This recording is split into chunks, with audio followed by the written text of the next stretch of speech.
everyone, this is Elena. I'm coming back on. I know it's been a while since I posted, but today, well, when I post this will be October 20th, will be a year that I've had cancer. And if you haven't seen that story, I'll put a link to, well, it should be the last video I've ever posted. But let's see, with the year update, we found out what I had, and I have it written down because I would forget.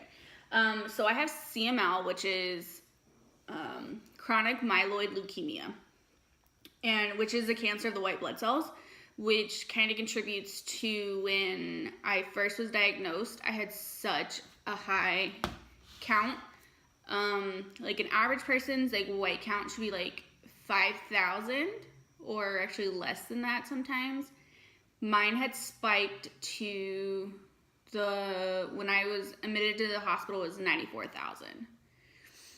And that was pretty scary because I got that phone call the 19th, which was a Thursday, and I was told, like, I got the call in the morning about that I needed to go see a specialist, and I was just like, oh, okay, it's whatever. And because I had scheduled the specialist and everything, and then I called my primary doctor. I was like, hey, why am I needing to see a specialist? And they're like, oh, your white count's a little high. Me thinking my white count's a little high is like, I guess like 15 or whatever. And then, like I had stated last time, I had gotten Gio down for a nap because we were still really jet lagged from my niece's wedding. And I had just gotten him down for a nap. Me and the doctor are going to go to sleep. And I get a call from my primary doctor's nurse's station. And they were like, you need to go to the hospital. You need to go to the ER right now.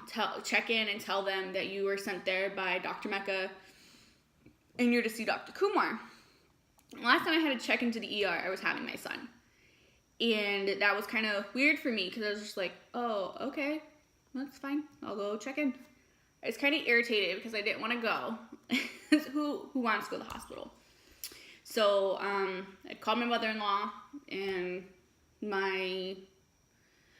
she's my grandmother-in-law, we'll call her, because that's what she is. I called her, she met me at my mother-in-law's house. I dropped off my son, and after that, before I even left the house, I called my mom. I told her, after I got off the phone with my mother-in-law, I was like, hey, I have to go to the hospital. I don't know why. She's like, okay. When you check in, call me back and I'll come on down, which is pretty awesome of my mom. She's just gonna come down. And then I got off with my mom because my mother-in-law had already told my father-in-law, who then told my husband, because they were working at the same company at the time. And then I called my best friend. She dropped everything. She flexed out of work. She came and sat with me. And she's like, I'll leave when your husband gets here. I'll leave when Drew gets here. And I was like, no, stay. So the first two people that I had with me in getting checked out and everything was my best friend April and my husband Drew.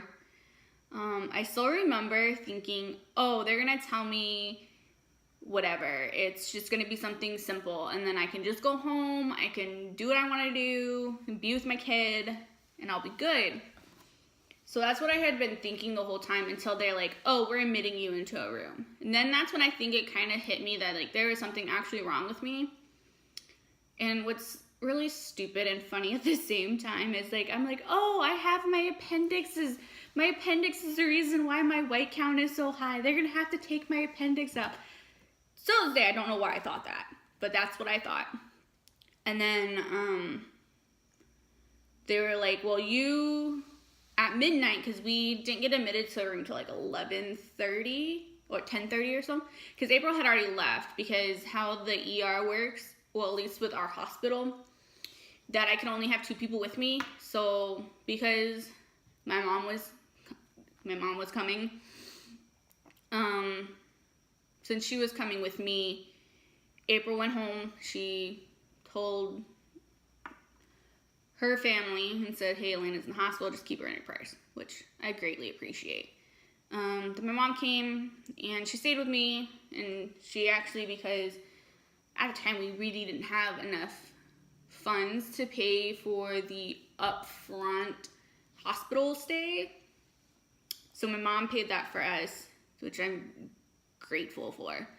And they're like, oh, you're going to have tests done tomorrow morning around like 6 or so.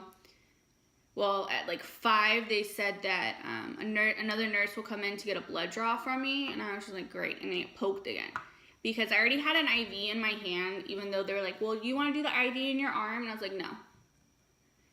From a person who's been to the hospital enough times to know, especially within that year, because I had my son in February,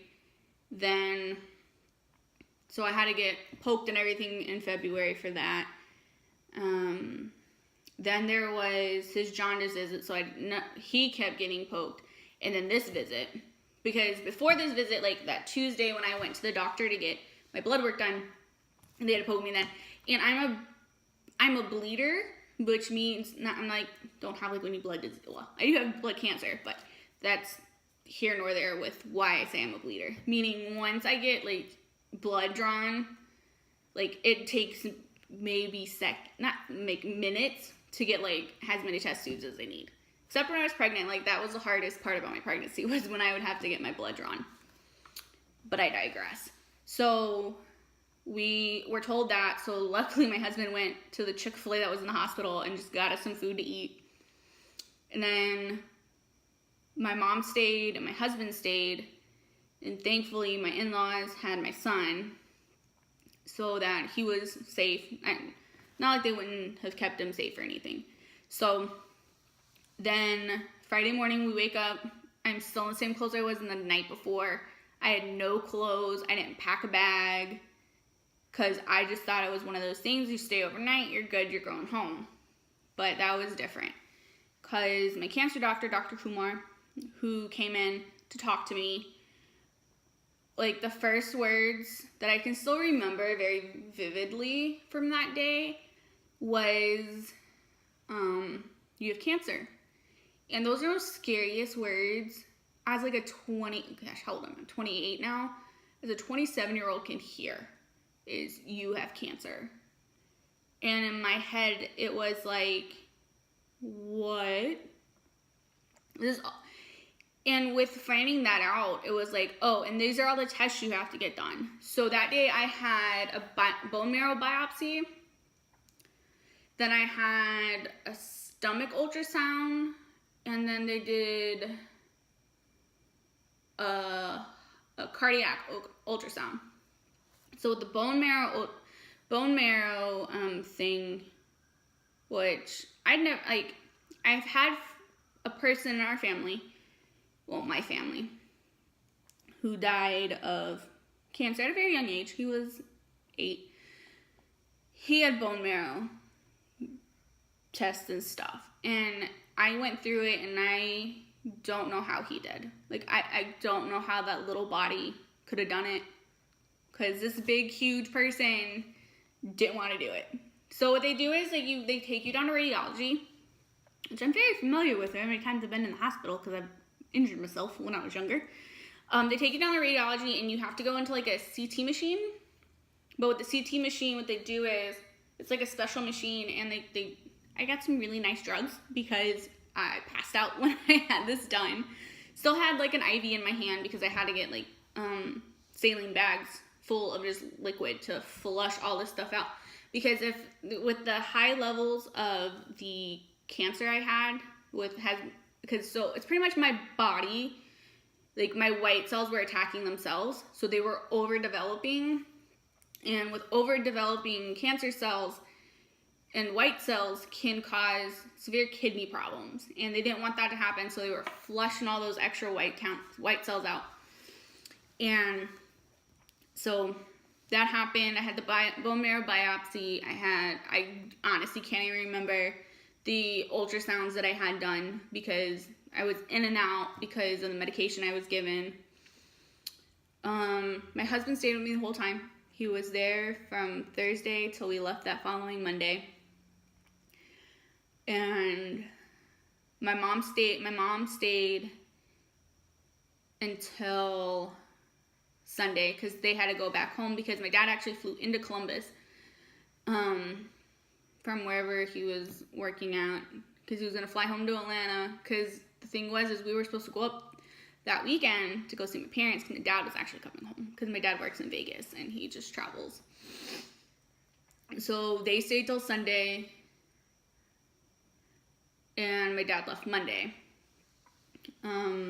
My lovely husband's family, his grandmother and his aunt, brought Gio to me all the time, because he had a really hard time with it, because at that point, even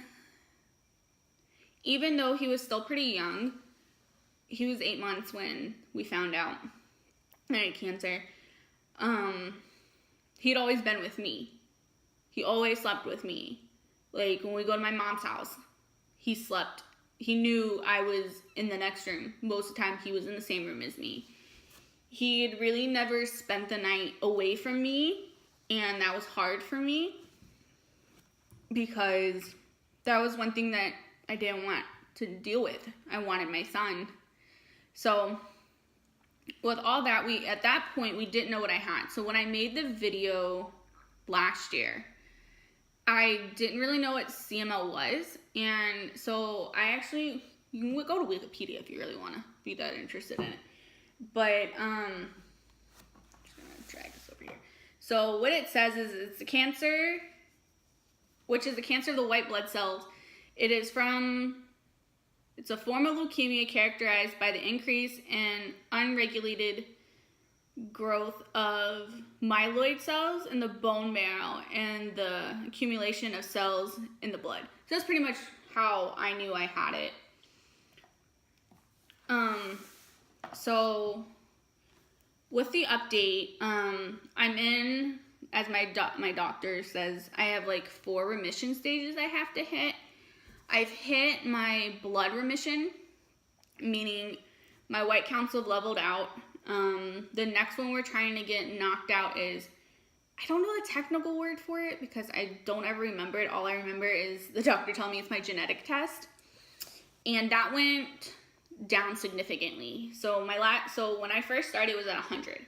I'm at now like 0.007, which is really good, which is pretty shocking to my doctors, because they're just like, whoa, it's happened really quick. So I am still on, I started the medication. I'm on Sprycel, 100 milligrams. And with being on this medication, which kind of put a wrench in me and my husband's life plans, we can't have any kids right now. And that's kind of sad to me, in the sense that I do want more kids after being pregnant with Gio.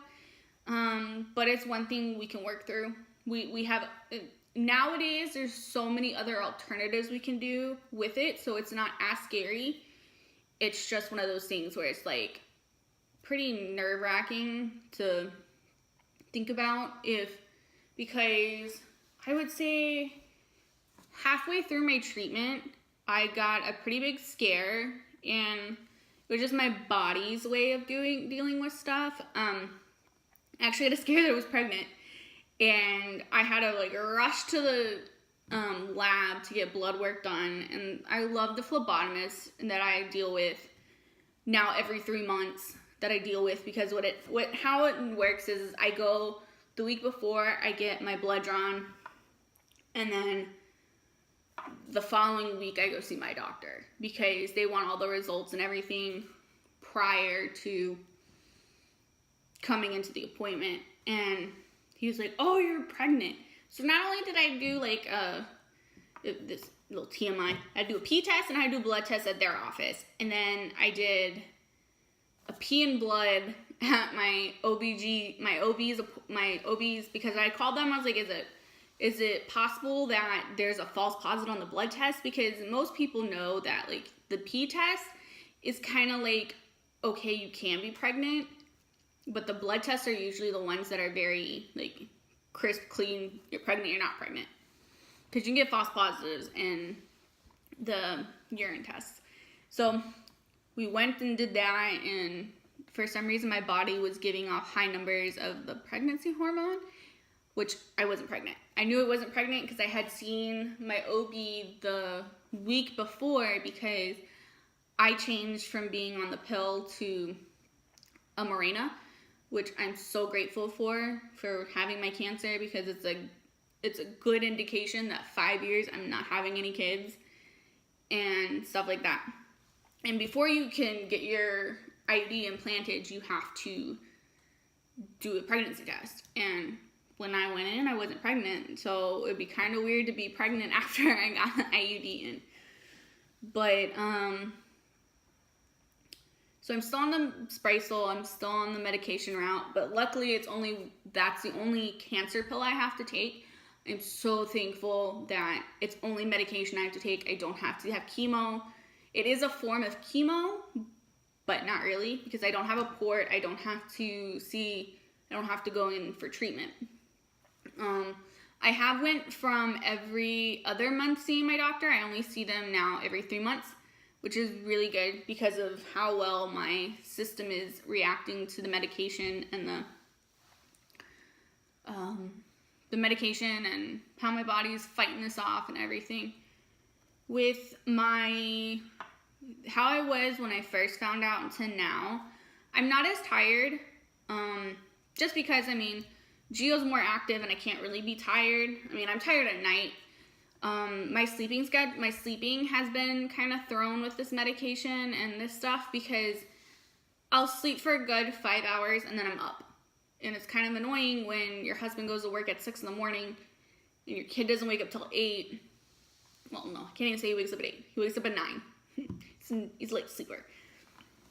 Wakes up 9:30, and I'm up from 3 a.m. Then I finally go back to sleep at 6.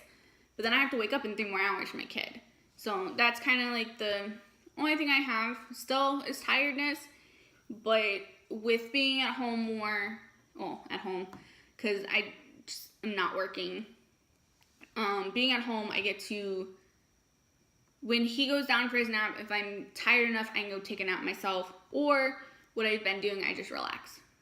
And once I feel the energy to go do something, I clean. Because that's what I have to do. Because my husband works really hard to take care of us. We had a little bit of a financial setback with, if anybody who's like from the Columbus, Phoenix City, Auburn area, where my husband worked, they pretty much went to work one day thinking it was normal day, and then they get told mid-morning, come to a meeting, you have 15 minutes. Plan's done. And I'm thankful for the family I have and everybody that helped us through this. But it was kind of hard to have this financial issue with my cancer, because luckily we were given so many months with the insurance we had. And I was lucky that I was able to get my pills still and still take them and do what I need to do up until we lost that insurance, because he started a new job. So we got new insurance with that. So that's kind of like the hard setback we had to deal with. But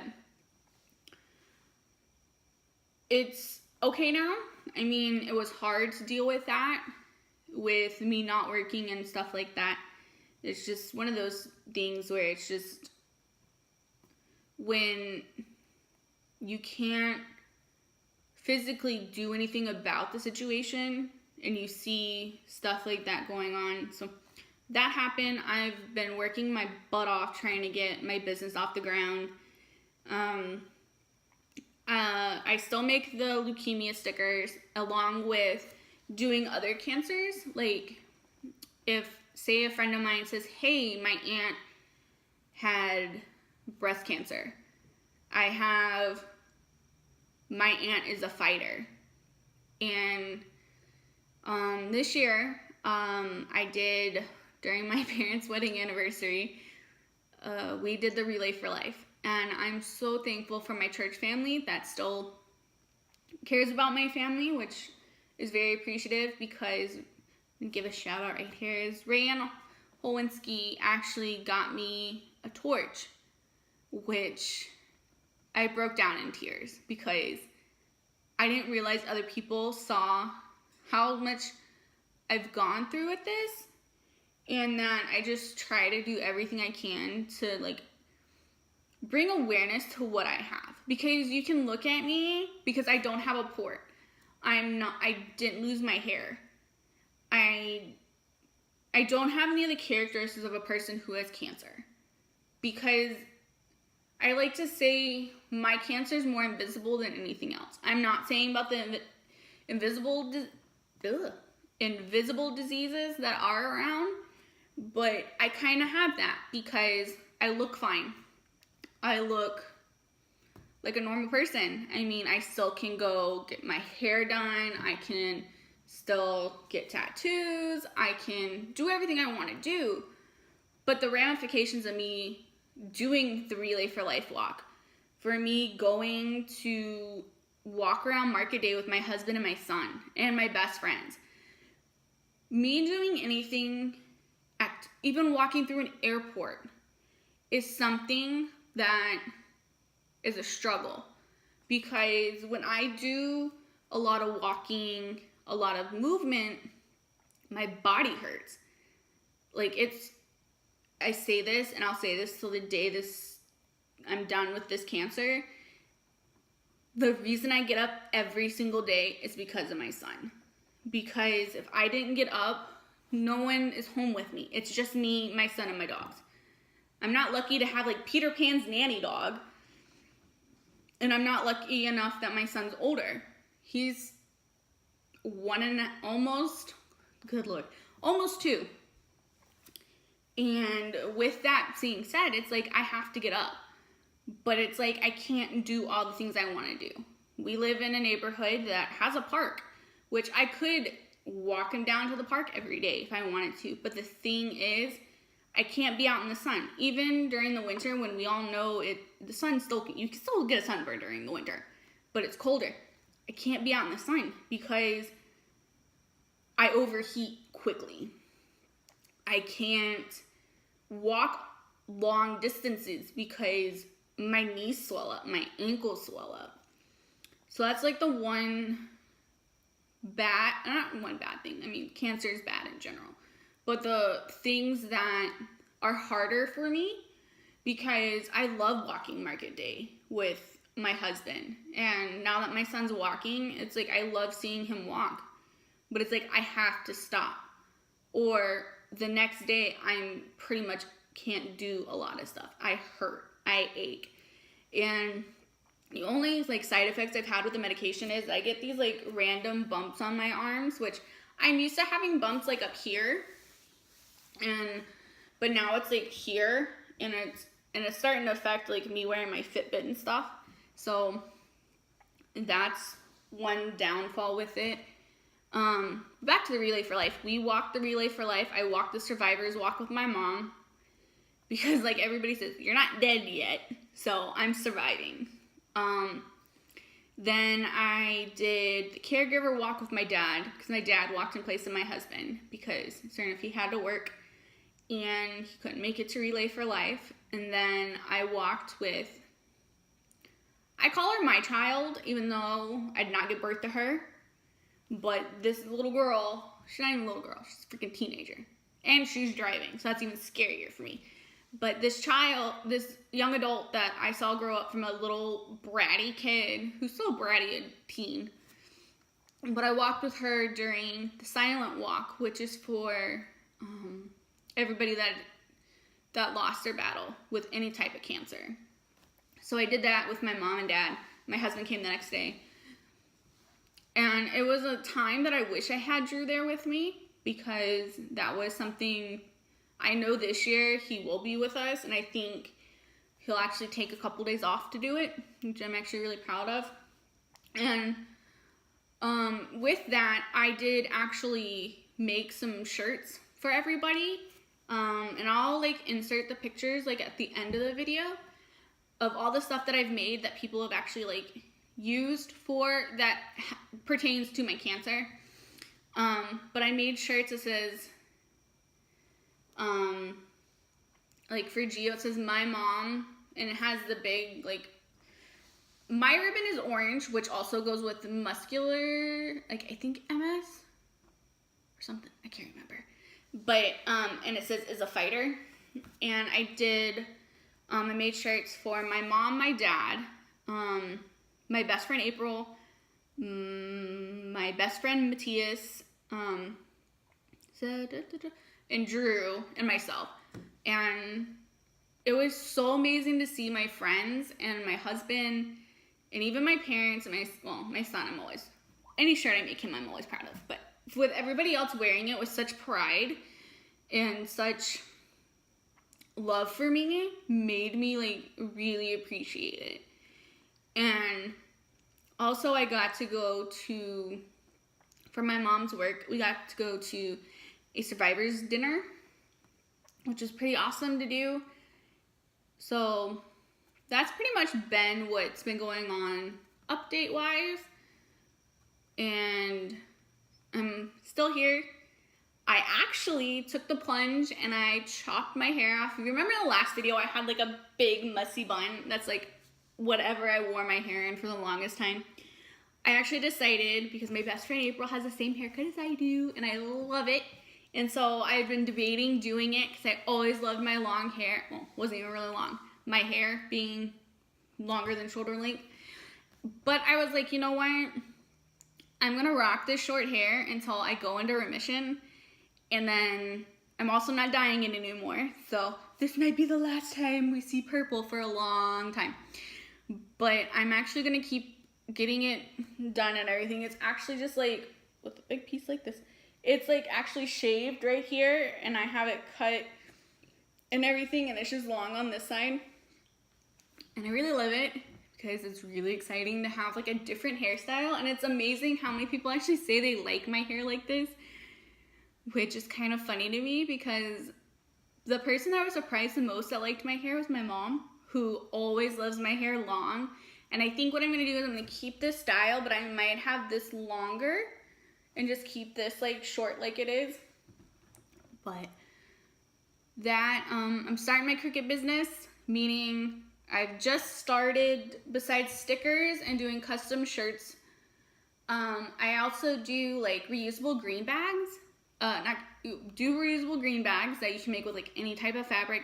And I also make snack bags, which I'll insert pictures at the end of the video because I love them and Gio loves them, because having an independent kid is kind of a pain in the butt sometimes, but he loves carrying it around. I actually made a lot while I was here with my, if you can tell, I'm not in my house, I'm in my best friend's house because we're having girls' night and we're gonna have a fun weekend because it's not gonna be a rough day tomorrow. It's gonna be a day that I sit and remember where I was a year ago.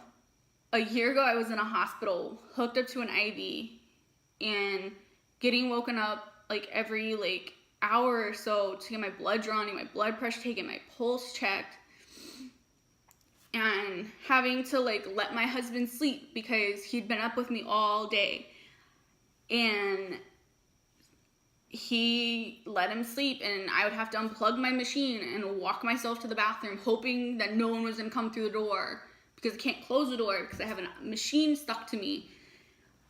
I had to get another IV put in my other hand because this one got knocked when I was taking a shower. Like, showering was the worst part about the whole hospital trip, because you can't shower like you normally do because you have this thing in your hand that like if you knock it, like you gotta wash your hair with a latex glove because you can't actually get your hand wet. So that, and also not being with my son, that's the biggest thing. I was in the hospital for 4 days. I'm thankful that they caught it when they did, because I could have been in there longer. I will say till my dying day, if it was not for my son, I couldn't tell you what would be going on with me right now. I could not. If Gio did not have to get his eyes checked at 6 months, who knows what would have happened to me? Because I would have never known there was something wrong with me. So this video, I want to say thank you to Dr. Stowe at West Georgia Eye Care, because he found my cancer. He thought it was really odd for a 27-year-old to have bleeding on her eyes. he thought I had diabetes. That's what I thought, or I thought it was just some weird thing that happened to my eyes. I want to say thank you to Dr. Mecca, because his team, his blood test found my cancer. And he was working with my cancer doctor, Dr. Kumar, who I'm actually switching to a different doctor because Dr. Kumar is leaving John B. Amos. I'm actually going to now switch to Dr. Ahmed, who's still at John B. Amos. And I just really want to thank my family for everything they do, especially for my mom, who took FMLA so she can take off, so my husband doesn't take off, to come with me to my doctor's appointments.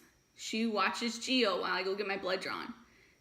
She sits and she has questions for my doctors that I don't even think of. I want to thank my husband, who's been my backbone, who tells me, you got this. You're the strongest woman I know. You can do it. And then I got my best friend, April, who, I don't know, if I need a laugh, I call her. If she needs to talk to me, I talk to her. As Drew says sometimes, he's like, am I married to Elena or is Elena married to April? We had a pretty rough year. Not us individually, but we just had a pretty rough year the year before with Gio's birth and stuff, and dealing with some other like stupid girl drama that we don't have to worry about anymore because it's done. But I appreciate all them, and I'm really excited for, this video will go up on the 20th, but on the 20th we're going to do, I think it's like Founders Day or something, because she lives in Opelika now. We're going to do that together, and I'm going to spend it with the two people that were there on the 19th who came. Well, my husband was going to come anyway. He's kind of mad I didn't tell him, but that's normal. I don't tell him a lot of things just because he worries too much. But she came. She flexed out of work. What? You know that she's more than the best friend. She is family. She will always be family because she flexed out of work and be like, hey, my best friend's sick. I need to go be with her. That's all I can do. So here's my update, and I'll have the pictures and everything. And thanks for listening. Have a great night, guys.